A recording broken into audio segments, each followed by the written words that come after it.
Over the last few weeks, about 5 or 6 weeks, I've been doing a lot of photography and videography work, and I've been thinking that it's been looking pretty good. And during that time, I also made a transition to some new gear, a new camera system that I'm using full time, and I thought I'd take you along with me on how that ride's been, as well as go over some of the images and videos that I've shot, and talk to you about what I believe is the most important thing whenever it comes to photography and videography, and something that before you upgrade your camera and your lens, you should probably look into upgrading yourself, which is your lighting. Everything that looks good about anything that I do has to do with lighting, and everything that's going to look good about something you do has to do with lighting. You can get as many 0.95, 0.1, or 1.0, 1.2 lenses as you want. If your lighting sucks, you're still going to suck. You can't shoot 1.0 at overhead light in the middle of day and then just assume everything's going to be copacetic. And honestly, before I go, I'm going to be mentioning a lot of photographers and videographers and people on YouTube that are some valuable resources that I use.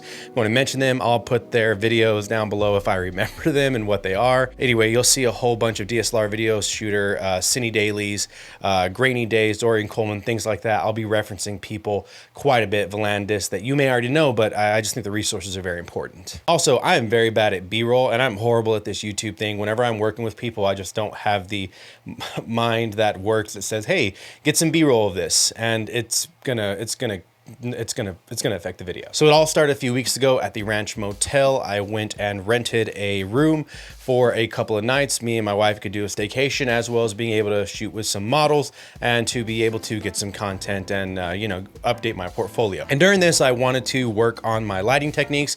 So I'll go ahead and show you a few photos. And in these photos, I'm probably going to, some time in between now and the time of you seeing this video, kind of draw out similar to something that Reggie Ballesteros did, and I'll link his video. I did something a little bit different because I wanted to model all of my lighting, so it actually came with me doing a few things like having fake window panes and probably about 3-4 point lighting in these situations, so I'll map that out. But I was using a Mollis G200, which was my main light. That's from Ziontek, as well as a Mollis X100, which is a tiny little light from Ziontek, which I really like. The Mollis G200 is fantastic. The X100 is great as far as output, the look, it's clean light. The only issue that I have is the battery is very light in the pants, and it just doesn't last that long. I had this plugged into constant power, as well as I was using what is behind me right now, which is the Cobb R60 from Small Rig, and their proprietary mounted softbox, which I don't like that it's proprietary mount, but it works anyway. So using those things, this light, as well as a plug-in Godox light that I've had for a while with a snoot on it, I was able to create the scene. I think the scene's really good, really nice, really moody. I didn't do the same thing for every single one of them. I also allowed myself to use natural light. But the biggest thing whenever it comes to modeling was I just wanted to give a vibe of, I don't know, I was thinking kind of like old schoolish gangster movies. You see black and whites where it's a guy and he's got a lamp on, and then there's harsh light from the street light coming in. I want to do the exact same thing, get a nice fill. Mixing color temperatures. There was a lamp in the room that had incandescent kind of color temperature, very warm. So I set this lamp up right here, this Small Rig, probably about 50% blast, and had it as warm light as well, coming from the same direction, so that it faked that it was a little bit more output. And so every time that I had a model in these positions, I just faked the warm light coming from a warm light lamp, and just added a little bit more output. And of course, using the G200 and then the X100, you can't really see the X100, but that was used more of a fill near the bottom of the frame. It was actually underneath some things or out of sight. G200, of course, was my key light, which is a giant ass light that you're going to see later in B-roll that I actually got. And yeah, and then the snoot was used to create this window pattern you're going to see on some of these, and that's probably my favorite part. I learned that from Caleb Pike, a DSLR video shooter, fantastic guy. I'll link that video as well, where he uses just IKEA cheap plastic mirrors, and he just gaff tapes shapes on there. And so if you're someone who is looking to add some layering and textures, what I call it, with light, it's one of the best things to do. And honestly, it's something that I'm really having fun with, and I'm hoping to incorporate more. I have some things coming up whenever I'm traveling. I'll be in Atlanta, and then Chicago, and then Houston, coming up real soon, hopefully New York after that, and then Oakland potentially, and Cleveland after that. And so hopefully during those, I'll be able to carry a setup to where I can bring a mirror, bring a light that's high power. power output to where I can do the exact same thing and kind of play with shapes, making in the mirror. And I've already started that out with little cutouts and things, but that'll be for a later date. But yeah, these are the images. I really liked them. Again, mixing color, temperature, in light. As you'll see, the window is a cooler temperature to most of the light in the room. I didn't really care that it didn't make sense on where this light's coming from. It's the fact that it added texture, and I think that's the biggest thing. And so yeah, I was able to do that. So that is that's number one. But that was shot on Leica M10R and a 50mm Summicron, and loved every single one of those shots. The lens is great. Lens shooting wide open. I shot these at about 2.8 or f2, and the lens is great. Not soft at all. It's sharp throughout the frame. It does have a little bit of blooming, but that actually benefited me if you look at the images. The way I edit is if you have a curve or a straight line right here and you're doing curves, instead of doing a cine curve where you drop out the blacks and boost up the whites and then adjust the white point and black point, I actually go opposite and I boost my blacks, drop my white, and only adjust my starting white point, so I'm never at true white.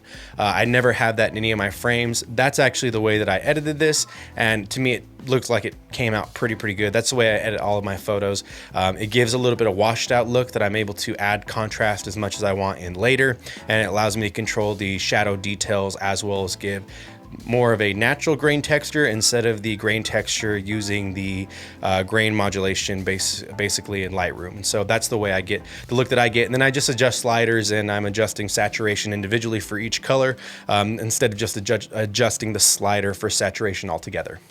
Hey everyone, Editor D here. If you're watching this video, you're not gonna believe this, but babe, do you wanna tell them what I did? You fucked up the focus! I fucked up the focus. Enjoy this next part with me being blurry. So those are absolutely great. Those were fun. I did go out a little bit too later in, I think like a week later, and try to shoot some things at night. Nothing really great. I'm trying to get into night photography and understanding where that plays a role in me. It's just something that I've never really done. I've dabbled in it before, but never really able to get anything out. So here are some shots. These are shot handheld, I think at like 1/30th or 1/60th of a second, maybe from anywhere f4 to f8, and I think they look really good. I kind of am going for, my buddy like Lee pointed this out, but I didn't really realize it, is the liminal spaces kind of feel, and it's something that I've been leaning into. I used to always try to cram people into my image, but recently I've been trying to allow light and shadow to be able to play a bigger part, and I also tried to do the exact same thing with long exposures. I think these went pretty cool. Here's one between me and my neighbor's home. Absolutely love this image. Don't know why. It might be because of blue light being cast, the shadow, I mean the light coming off the windows. I like it. And so really good. That was shot on a Fujifilm X Pro 3, and I've been using the X Pro 3 for a little bit. It's good to be back. So again, in that time, I also made a trip to see family. Really good time, a lot of good food, I left there, I gained a lot of weight. Depression will do that to you, but also, not joking about the depression, but sincerely also just eating. If you feel down and you feel out and you feel like you're sad and depressed and things like that, watch how much and what you eat, because that shit will come up and attack you in the form of 4 inches on your waistline.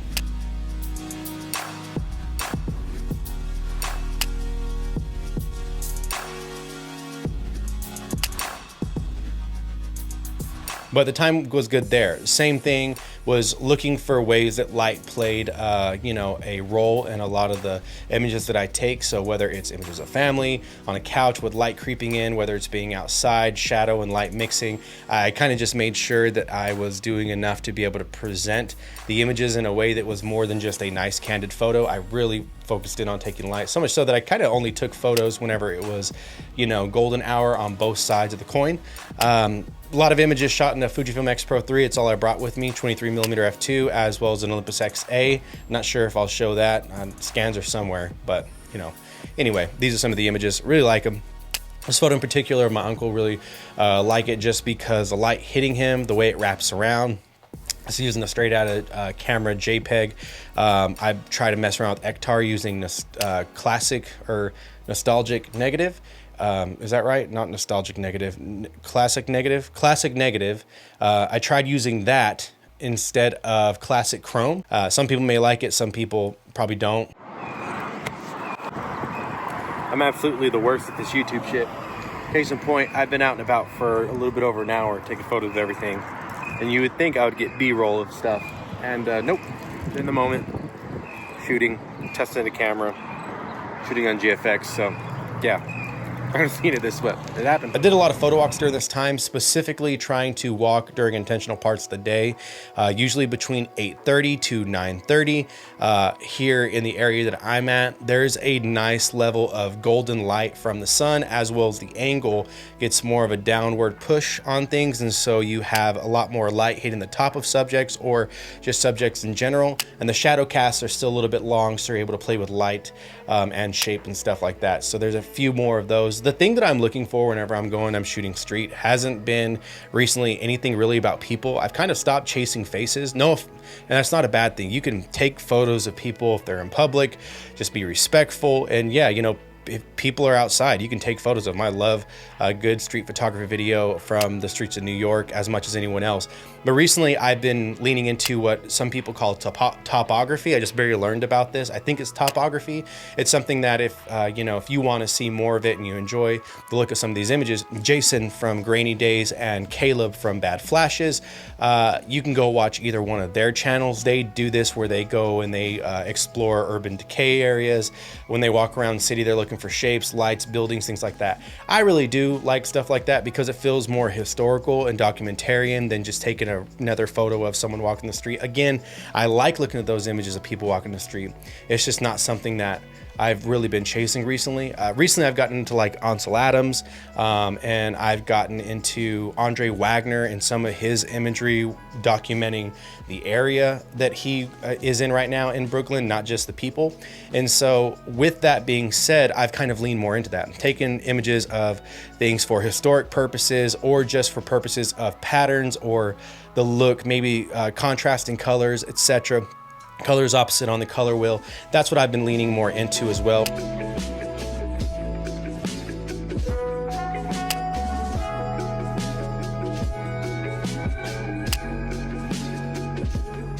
But this is just something that I've kind of leaned more into, and it's been showing up in my work. And even whenever it comes to going out and shooting, I've also been getting more into KyleMcDougall's work. And I recently also took a trip out with a new camera that I have, which is actually a GFX 50R. I traded my M10R for an M6 GFX 50R and about $900 cash. I don't know how that happened, but it happened. And so I've been going out and I've been shooting that camera. And here's some images from that.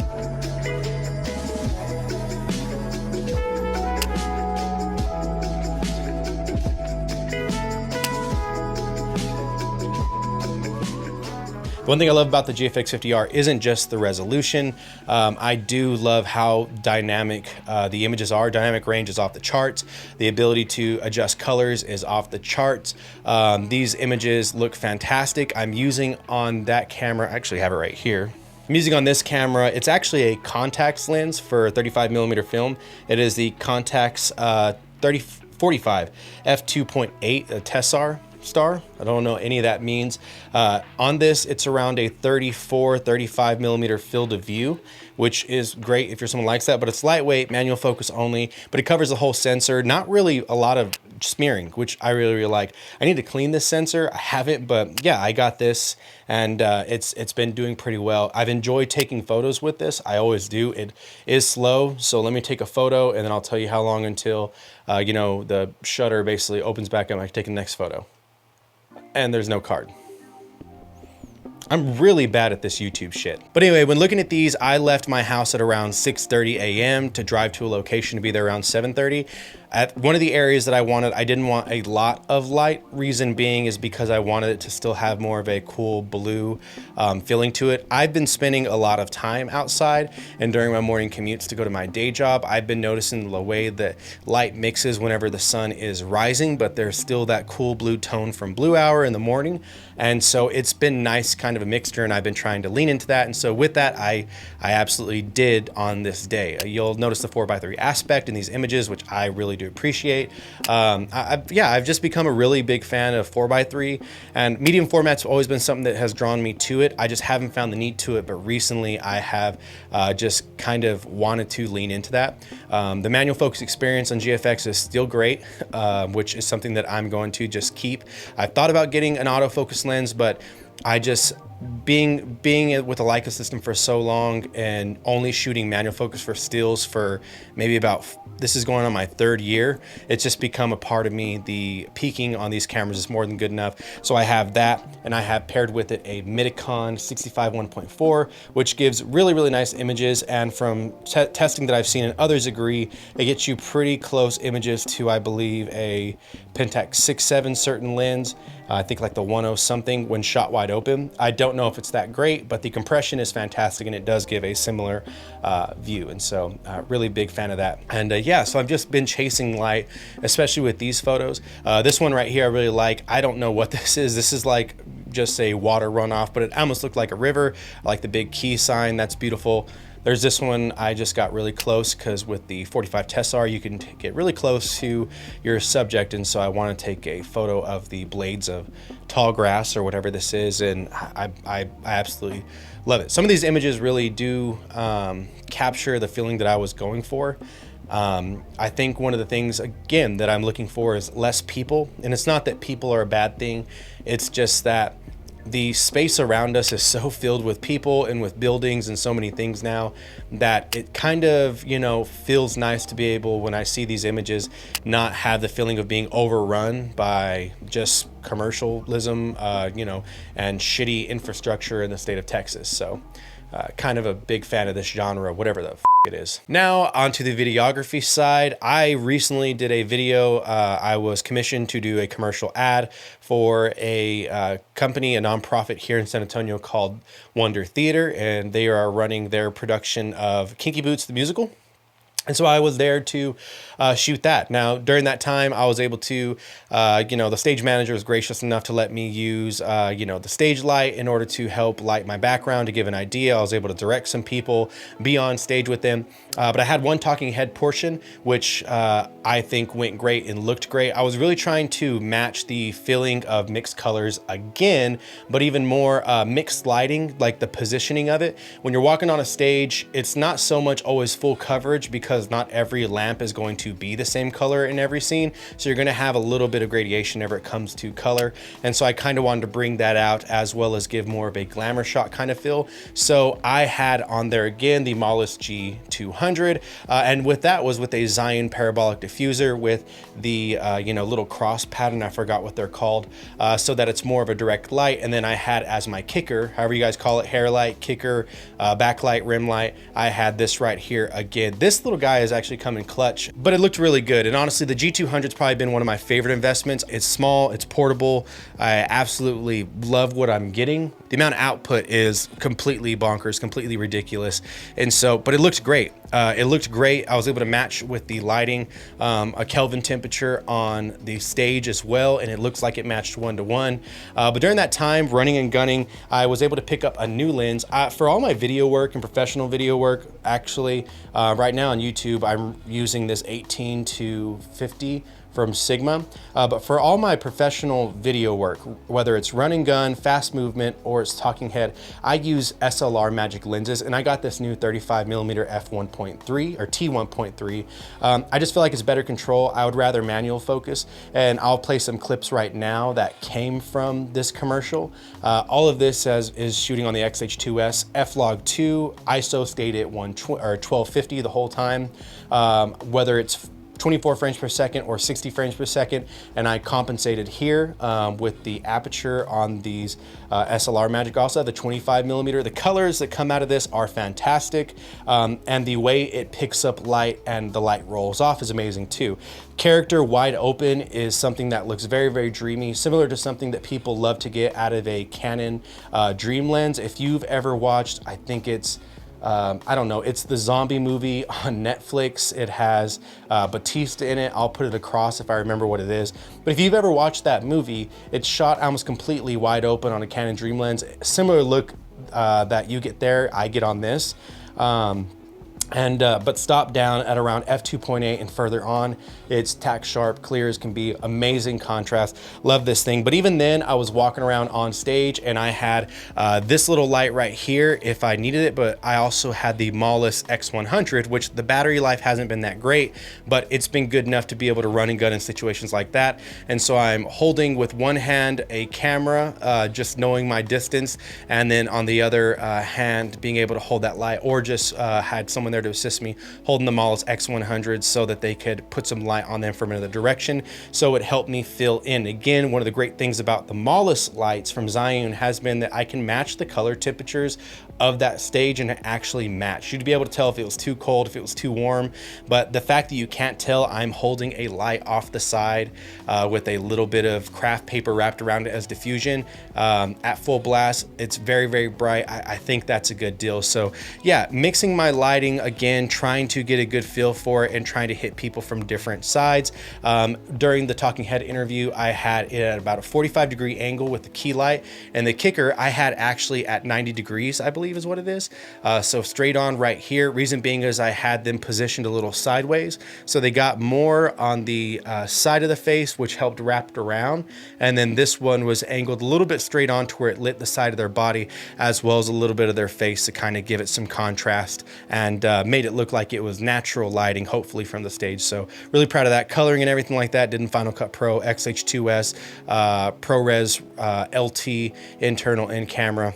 I thought it looked very, very good. But again, even though I grabbed one of these new lenses, I still use a 25. It was an old lens. The lighting is actually what mattered. If I didn't have good lighting, the images would have looked like shit.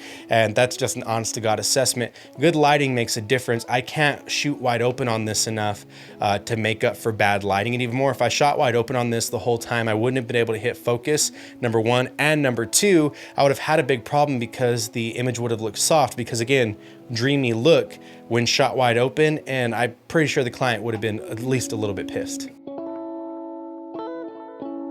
Even on this, on the B-roll, I also use that Mollis X100 to actually light. I was getting photos in a sound booth and in the studio for the band that's playing the live music, and I was using that in a warm setting to be able to bounce it off and light people playing instruments. I just put them on stands or set it up somewhere, so it came in handy. Again, lighting actually matters a lot more than my lens choice. I didn't have to buy this lens. I bought it because it's actually going to serve a purpose, and it did. But lighting is way more important than your lenses. I could have shot all this on the Sigma 18 to 50 with a little bit of, I could have netted the front of the lens, and it would have looked just as good as long as I had good light. I didn't need to keep this open at 1.3. I think my other one's a 1.5. In fact, I usually was running these at around in between f2 to 2.8. Sweet. So got that done, mixed up together, sent off. We're all good, getting paid for that. I actually need to invoice on that today. I've got to send like 3 invoices. San Antonio Express News, you need to pay me. But I also needed to take a headshot for a nonprofit that I'm creative director of, the Color Coffee Collective. So I had to set everything up really quickly, which is why I have this new brown backdrop, and I had to set up some lights. So I went ahead and again put up my G200. I put I'll let back then me talk about it. About to wash my face because I'm about to take a headshot for a nonprofit that I'm part of, and I need to get that today. So I'm setting up lights real quick, scrub this up the way it's a little bit cleaner, and see if my hair can look any better. Okay, so we're back in the office. Backdrop is up. I have this right here, which is the Mollis G200, very, very bright. Really good. I've got this from Zhiyun. It's from Zhiyun, and the softbox from Zhiyun. I have it a little bit further away from me. A lot of people would say, oh, you know, don't you want it closer because you want softer light? Not exactly every time in every portrait. I don't want it to be too close to me and make everything really, really soft, because I feel like it'll give not a washed look, but I want there to be a little bit of roughness, a little bit of texture detail. You know, I've got a beard, I'm a male with long shaggy hair. I look raggedy. I might as well have lighting that leans into that.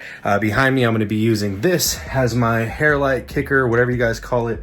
This is a Cobb R60. That is from Small Rig, and it has a little light diffusion panel thing from Small Rig. I'm using a Mollis X100 usually, but the batteries have kind of stopped giving juice, and it's been bad. So I haven't been able to use those, but Mollis X100 lives somewhere around there. Okay, gonna be shooting this on the GFX 50R with the Midicon 65 1.5. It's long day.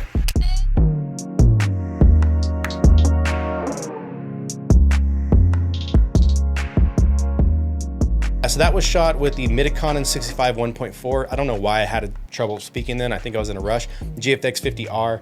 I had my wife come in and focus, and then from there I just adjusted using the app everything that I needed to adjust, and then just had her snap the image for me. And yeah, I think they came out great. Again, the intention of doing that was to be a little bit more dramatic. When you have a softbox, the closer the light is, the softer the light is, and it's gonna wrap around more. The further away the light is, like I have this light a little further away, it's going to be able to, I guess, I don't know how it works. Light's not traveling as far, so there's a little bit more shadow, especially if you're looking on this side, and that's what I like. I like there to be a little bit more shadow, so I wanted something a little bit moody. I knew I was gonna eventually, for myself, move it to a black and white kind of image.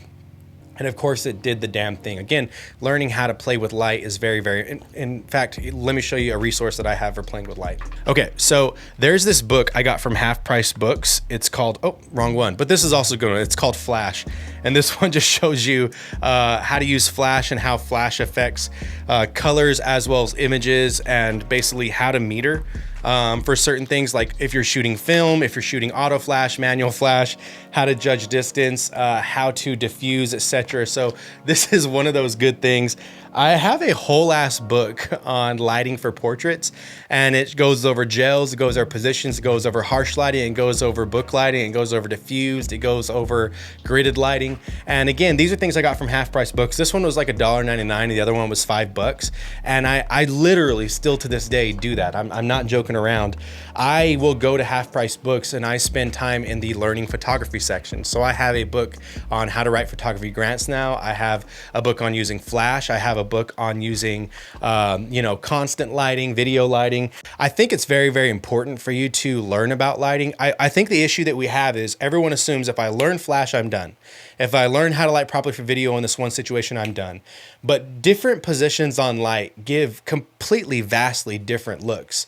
And it's not that, and let me show you an example. If I didn't have this kick light, if I didn't have this rim light back here, that changes the way the image looks. Not only do I not have, you know, a practical light, but now this whole side of me just looks completely off.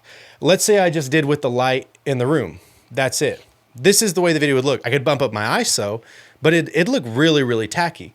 The thing about lighting and positioning on lighting, that's too heavy to move with one hand, or else I'd move it to the side, is that it's an art. It's just as much an art as it is, as photography is. It really is something to study, to learn. It really is something that not only can help you, but also is just a fantastic resource for getting a look that you absolutely love and that you absolutely like. I got my wife calling. Hey babe. Okay, I love you, I'll call you in a sec. She wants me. I'm actually only making this video because I'm super bored because my wife's out of town. And so I've been like trying to do things. That's why I went on these photo walks and stuff, is because my wife's out of town and I'm miserable. But yeah, lighting's a big deal. And honestly, whether it's how you capture light, the lenses, the positioning of lighting, you know, it all absolutely matters. I mentioned that I got an M6 in trade, and I just dropped off 2 rolls to Digital Pro Lab recently that I shot with this. Listen, you guys, if you know me personally, you know that I've shot film for maybe about 12 years now. And if you know me on the channel, you know that I absolutely hate film, just prices. I hate how much it costs to develop and everything. But yeah, so I'm testing this out to see if I like it. Odds are I'm not going to keep this whatsoever, and I'd rather either get back to a digital M or a Pixie or something. But for now, I'm testing it out. It's been working pretty well. I can't say anything negative about it. I'm waiting for the test prints to come back. It's kind of beat up, it's kind of rough, but film's just not so much my game. And unless I can find a way to get discounts on film, find someone to bulk roll for me, or find a way to make it more cost effective, even though I shoot film for personal stuff, I just don't like having an expensive ass film camera for something that I don't really want to shoot as my primary all the time. But finally this week, I end up with the mother of all mothers whenever it comes to having to learn how to use light, adjust light, etc. And that was me shooting an Austin FC match for the MLS. Even though I got there pretty late, I got some okay seating, not the best seating I would have wanted. The lens that I was using is a little bit more limiting, but I actually really love the lens because the image quality, as well as it was the one lens that I could actually get a rental for last minute. And it's the Fujifilm 200mm f2. Really good lens. I don't know if you guys have ever, really good. Lets in light, a lot of light, which is really good for sports. If you're a sports shooter, you know what I'm talking about.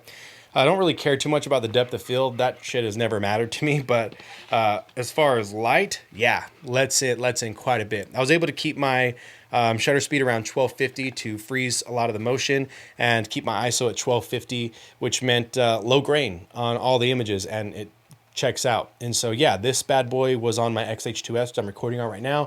And of course it did wonders. It did fantastic.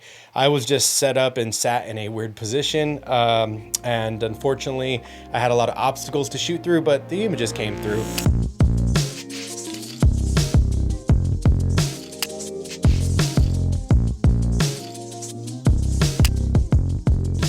Even on the GFX I used as my B cam, able to use that. Things looked great. Really playing with underexposing by a stop.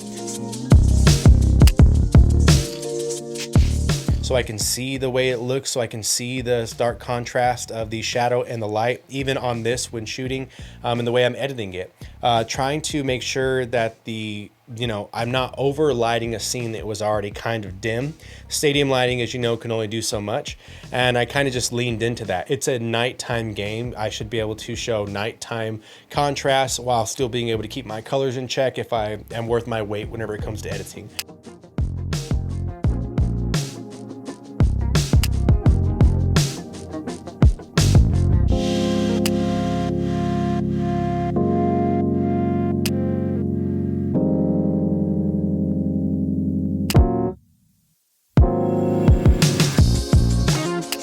So being able to use this, really good, really fast lens, actually pretty light compared to a lot of other lenses. As someone who has historically shot the Sigma 150-300 f2.8, which I love, absolutely.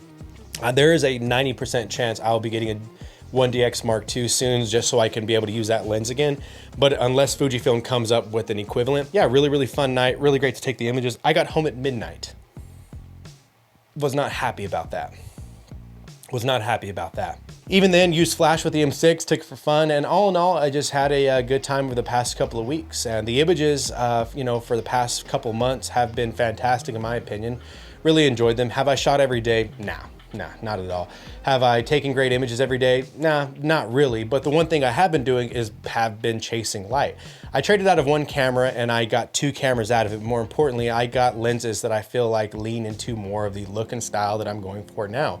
I have a lens on my GFX 50R that is pretty damn dirty in my opinion, which I absolutely love. The smearing on the edges and the vignetting. I have a Midicon 65 1.4, which is going to be fantastic for portraits, especially if you like bokeh, but more importantly, it's going to look fantastic because just the laws of compression.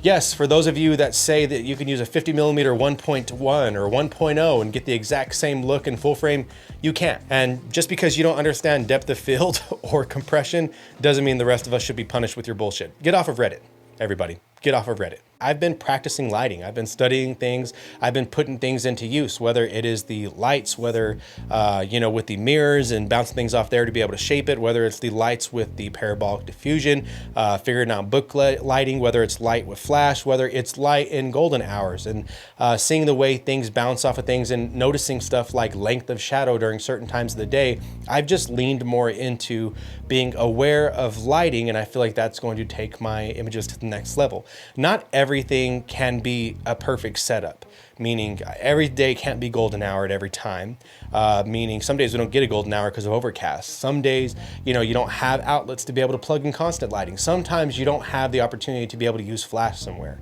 And so being able to understand how lighting works in multiple places, wherever you're, there's a sign. I probably should have charged that. But anyway, with all that being said, I hope you guys understand what I'm saying. Hope you guys appreciate the video. This one might take a while to edit. I'm actually not I'm regretting this video. See ya. Take it light, but take it.